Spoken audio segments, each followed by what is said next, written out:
Friends, कैसे हैं आप सभी। एक बार फिर से मैं आशीष पांडे स्वागत करता हूं आपकी अपनी क्लास ट्रिक टॉक क्लास में। जैसा कि हिस्ट्री की सीरीज चल रही है, तो यूरोपीय जो आए थे भारत में, उन सभी के आगमन से लेकर के पूरे आधुनिक भारत की सीरीज चलेगी। तो पुर्तगाल का आगमन पिछली बार मैंने करा दिया था, इस बार जो है डचों का आगमन कराऊंगा। ये भाग 2 है, पूरा देखिएगा, बहुत ही इंपॉर्टेंट पॉइंट्स हैं इसमें।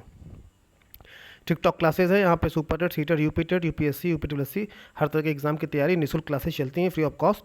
और हर कन्फ्यूजन यहाँ दूर होती है, क्योंकि यहाँ ट्रिक मिलती है भरपूर। कोई भी लिंक समस्या हो लिंक मिलने में, तो 8299455090 पे आप लोग मैसेज कर सकते हैं। भारत में डचों का आगमन क्या होता है? Arrival of the Dutch in India. जैसे पहले पुर्तगाली आए थे, कब आए थे मैंने बताया था। 1500 रुपये दिए तो नहीं माने, 2 रुपये जब कम हो तो माने, यानी कि 1498 में पुर्तगाली आए थे। ठीक, तो पुर्तगालियों के बाद कौन आया? डच आए। कहाँ से आए? नीदरलैंड से आए। नीदरलैंड, हॉलैंड, हॉलैंड को ही नीदरलैंड बोलते हैं।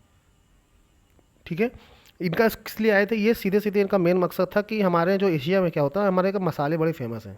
ठीक है, मसालों का व्यापार करने आए थे ये डच। आपसे MDH सुना है ना, MDH मसाले। तो MDH मसाले से एक आप ट्रिक बना सकते हैं। MDH मसाला आता है ना, तो ये क्या है? DH, Dutch. किस लिए आए थे? मसाले का व्यापार करने के लिए आए थे।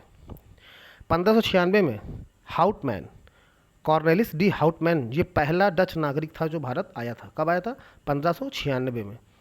उसके बाद इन्होंने क्या किया? 1602 में इन्होंने एक व्यापारिक कंपनी शुरू की, जिसका नाम था United East India Company of Netherland. ठीक, United East India Company of Netherland इसका नाम था। कब शुरू किया था? 1602 में। लेकिन इस कंपनी का जो मेन नाम था, हुआ क्या, जैसे कि मान लीजिए कोई अभी आज की डेट में कोई विदेशी कंपनी है, अमेरिकन कंपनी जैसे मान लीजिए कि है, वो यहाँ पे अपना बिजनेस करेगी भारत में, तो पहले कोई ना कोई अपना ऑफिस खोलेगी, लेकिन उसका मेन ऑफिस तो कहीं ना कहीं होगा अमेरिका में, है कि नहीं।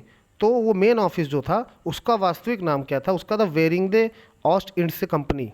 वेरिंगदे ऑस्ट इंडसे कंपनी, इसी की ये ब्रांच यहाँ पे खोली गई थी इंडिया में, United East India Company of Netherland के नाम से। फिर इन्होंने क्या किया? अपनी व्यापारिक कोठी तो खोली, फिर उसके बाद उन्होंने अपनी फैक्ट्री बना ली। अब भाई बाहर से, जैसे कई मोबाइल आपने देखा होगा, सैमसंग वगैरह की कई मोबाइल कंपनियां जो है अपना मैन्युफैक्चरिंग करने के लिए नोएडा में, दिल्ली में, हर जगह उन्होंने अपना फैक्ट्री खोल ली है कि अब बाहर क्या, विदेशों से क्या बनाना, इंडिया में ही बनाएंगे और इंडिया में ही बेचेंगे। तो इन लोगों ने भी यही किया, इन्होंने पहली डच फैक्ट्री शुरू की। कहाँ पर शुरू की? मूसलीपट्टनम में। कब शुरू की? 1605 में। 1605 में इन्होंने मूसलीपट्टनम में डच की फैक्ट्री शुरू की। उसके बाद इन्होंने और भी बनाया है, जैसे 1610 में पुलीकट, फिर सूरत में। लेकिन इंपॉर्टेंट आपके लिए क्या है कि डच ने पहली फैक्ट्री कहाँ स्थापित की? अपनी मूसलीपट्टनम में। तो ध्यान दीजिएगा, पहली फैक्ट्री पूछे तो मूसलीपट्टनम में। ठीक, और अगर पूछे पहली विशाल व्यापारिक कंपनी कौन सी, तो United East India of company of Netherland थी। तो वो कंपनी है, ये फैक्ट्री, दोनों में अंतर है। फिर बंगाल में प्रथम डच फैक्ट्री की स्थापना। अब देखिए, अगर पूछे कि भारत में पहली डच फैक्ट्री, तो मूसलीपट्टनम में खुली 1605 में। और पूछे बंगाल में कब खुली, तो 1627 में खुली। कहाँ पर? पीपली स्थान पर। पीपली, एक मूवी आई थी बहुत पहले, पीपली लाइव, सखी सैया तो कुएं खूबे कमाते, महंगाई डाइन खाए जाते, उसी मूवी का गाना है ये। तो पीपली स्थान जो है, वहाँ पर डच फैक्ट्री खोली गई थी बंगाल में 1627 में। अब मैंने आपको बताया है कि MDH मसाले, यानी कि डच जो है मसालों के व्यापार करने के लिए आए थे अधिकतर। फिर अफीम और सबका भी व्यापार किया, जिसमें पैसा कमाए, लूट लूट के गए। उसके बाद हुआ क्या? इन्होंने फिर कपड़ों को, इस सब के बाद कपड़ों का व्यापार करना शुरू किया। ठीक, और कहाँ से? कोरोमंडल तक बंगाल और गुजरात से कपड़े निर्यात किए जाते थे, लाए जाते थे। और जब ये बंगाल और गुजरात से लाते, इसीलिए जो है सूरत को जो है मैन्युफैक्चरिंग हब भी कहा जाता है ना, मैनचेस्टर ऑफ कहा जाता है इंडिया का। क्यों? क्योंकि इन्हीं लोगों ने उसको केंद्र बनाया था कपड़ों के व्यापार का, और धीरे धीरे वहाँ पे वो क्या हो गया, एक केंद्र हो गया, गुजरात और बंगाल सब। फिर 1759 में क्या हुआ? बेदरा का युद्ध हुआ। 1759 में बेदरा का युद्ध हुआ बंगाल में। इसमें क्या हुआ? अंग्रेज़ों से इनकी लड़ाई हुई। ठीक, तो अंग्रेज़ों से ये हार गए, और हारने के बाद चले गए। तो आप ये ध्यान दीजिए, आए कब थे? 1596 में। और विदाई इनकी कब की अंग्रेज़ों ने? 1759 में। ठीक है, 1759 में।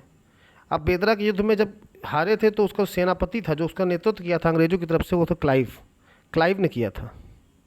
और जो डचों का जो व्यापारिक व्यवस्था है, जो उनका बिजनेस, सारा जो बिजनेस करते थे, उसके बारे में 1722 में एक उल्लेख है उसमें इनको मिलता है जो कार्टेल अर्थात सहकारिता पर आधारित व्यवस्था थी। इनकी जो व्यवस्था थी वो कार्टेल या सहकारिता पे आधारित थी। ठीक है,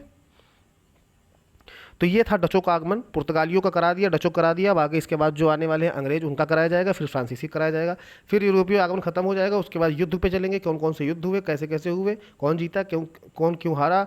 उसके बाद यही करके आधुनिक भारत पूरा 1857 की क्रांति तक खत्म हो जाएगा, छोटे छोटे पार्ट में। अच्छा लगा हो तो प्लीज़ शेयर कर दीजिएगा, सब्सक्राइब न किए हो तो कर लीजिए, और कमेंट भी कर दीजिए। फिर मिलते हैं नेक्स्ट वीडियो में, तब तक के लिए जय हिंद, जय भारत।